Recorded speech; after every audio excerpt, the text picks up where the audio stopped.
जी हाँ, दोस्तों आज की इस वीडियो के माध्यम से बात करेंगे रानी अवंतीबाई लोधी विश्वविद्यालय first year, second year, third year exam form के बारे में कि फर्स्ट ईयर, सेकंड ईयर और थर्ड ईयर का परीक्षा फॉर्म हमें कैसे भरना है, सारी जानकारी 2026 में आपको बताने वाला हूँ। तो सबसे पहले आपको इसकी ऑफिशियल वेबसाइट पर चलना होगा। तो जैसा कि देख पा रहे हैं हम इसकी ऑफिशियल वेबसाइट पर आ चुके हैं। इसकी ऑफिशियल वेबसाइट पर आने के लिए सबसे पहले गूगल पर सर्च करना RALB MP online. First number पर एक लिंक आ जाता है, इस पर आपको क्लिक कर देना होगा, ठीक है। अब इस तरह का इंटरफेस हमारे सामने आएगा। हमें अपना एग्जाम फॉर्म सबमिट करने के लिए एग्जाम फॉर्म का लिंक फाइंड करना होगा। तो यहाँ पर दो हमें लिंक दिखेंगे, एक तो नॉन एनईपी वाला दिखेगा, एक एनईपी वाला। तो हमें एनईपी वाले लिंक पर क्लिक करना है, जैसा कि देख पा रहे हैं इस वाले लिंक पर एनईपी एग्जामिनेशन फॉर्म, यहाँ पर हमें क्लिक कर देना है, ठीक है। अब इस तरह का इंटरफेस आएगा। यहाँ पर हमें exam form for NEP regular का एक लिंक दिखेगा, इस आइकन पर हमें क्लिक कर देना है। यहाँ पर हम क्लिक कर देते हैं। अब इस तरह का हमारे सामने इंटरफेस आएगा। यहाँ पर सबसे पहले तो हमें अपना एनरोलमेंट नंबर है जो कि फिल करना है। इसके बाद सेशन में हमें मार्च 2026 सेलेक्ट करना है। जैसे हम मार्च 2026 को सिलेक्ट करते हैं, हमारा जो पेज है कुछ सेकंड के लिए रिफ्रेश होगा।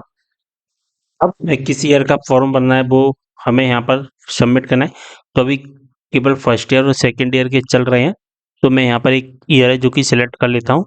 जैसे हम ईयर सेलेक्ट करते हैं, हमें अपना मोड सिलेक्ट करना है, रेगुलर, प्राइवेट, जो भी आपका मोड है वो सिलेक्ट करना है। इसके बाद कैप्चा कोड का आंसर डालना है और यहाँ से सर्च कर देना। जैसे हम अपना फॉर्म ओपन करते हैं, हमारे सामने इस तरह का इंटरफेस आ जाएगा। लेकिन हमारा ये फॉर्म तभी ओपन होगा जब हम अपने कॉलेज से फॉर्म अप्रूव करवा लेंगे। जब तक हमारा फॉर्म कॉलेज से अप्रूव नहीं होगा तब तक हमारा जो फॉर्म है वो ओपन नहीं होगा। अब हमें यहाँ पर क्या करना है, यहाँ पर केवल और केवल हमें अपना ABC ID है जो कि फिल करनी है। क्रिएट ABC ID पर क्लिक करके अपनी ABC ID बना सकते हैं अगर आपके पास नहीं है, और अगर आपके पास पहले से ABC ID है तो यहाँ पर आपको फिल कर देना है, ठीक है। आपको यहाँ पर क्या दिखाई देगा, आपके पेपर कोड दिखाई देंगे, यानी कि आपके कौन कौन से विषयों के पेपर होने वाले हैं वो पेपर यहाँ पर दिखाई देंगे, ठीक है। इसके बाद नीचे आना है और नीचे जैसे ही आप आते हैं तो यहाँ पर दिखाई देगी आपको एग्जाम फीस डिटेल, यानी कि आपकी फीस कितनी लगने वाली है। इसके बाद में आपको लास्ट ईयर की डिटेल फिल करनी है। जैसे कि अगर आप फर्स्ट ईयर का अप्लाई कर रहे हैं तो यहाँ पर 12th क्लास लिखना है, किस बोर्ड से किया है वो रोल नंबर, किस विषय से किया है, कौन सी वर्ष में किया है, टोटल कितने मार्क का पेपर था, कितने आए, और यहाँ पर फर्स्ट सेकंड थर्ड जो भी डिवीजन है वो सिलेक्ट करना है। अगर आप सेकंड ईयर का फॉर्म फिल करोगे तो सेकंड ईयर के फॉर्म में आपको क्या करना है, यहाँ पर फर्स्ट ईयर लिखना है, यहाँ पर RALBB यूनिवर्सिटी लिखना है, रोल नंबर लिखना है, किस सब्जेक्ट से किया है वो आपको पता ही होगा, किस ईयर में किया है, टोटल मार्क कितने कितने नंबर मिले, कितनी डिवीजन बनी है वो आपको सिलेक्ट कर लेना है। इस तरह से ये चीज़ें फिल करनी है। यहाँ पर चेक मार्क कर देना है, यहाँ से आपको सबमिट कर, जैसे हम सबमिट करते हैं इस तरह का इंटरफेस आ जाएगा। यहाँ पर हमें ट्रांजैक्शन डिटेल दिखाई देगी। ट्रांजैक्शन डिटेल में एप्लीकेशन नंबर सबसे पहले दिखाई देगा। इस एप्लीकेशन नंबर को लिख कर रख लेना है, जिससे अगर हमारा पेमेंट फेल हो जाता है तो इस एप्लीकेशन नंबर से हम अपना पेमेंट है रिफंड ले सकते हैं। अब आपको क्या करना है, डायरेक्ट सबसे नीचे आ जाना है। जैसे आप डायरेक्ट सबसे नीचे आते हैं आपको दो ऑप्शंस दिखाई देंगे, प्रिंट का, प्रोसीड टू पेमेंट का। प्रोसीड टू पेमेंट पर आपको क्लिक कर देना है। प्रोसीड टू पेमेंट पर जैसे ही क्लिक करेंगे आपके सामने बहुत सारे इंटरफेस आ जाएगा।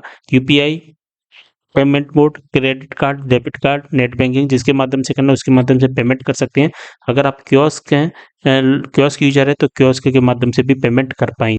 जैसे हम अपना पेमेंट है जो कि क्लियर करेंगे, हमारे सामने ट्रांजैक्शन डिटेल आ जाएगी और पूरी डिटेल हमें यहाँ पर दिखाई देगी। अब हमें क्या करना है, सबसे नीचे आ जाना है और जैसे हम सबसे नीचे आते हैं प्रिंट का ऑप्शन हमें दिखाई देगा, इसका प्रिंट आउट निकाल लेना है और प्रिंट आउट निकालने के बाद में इसे कॉलेज में जा करके जमा कर देना है।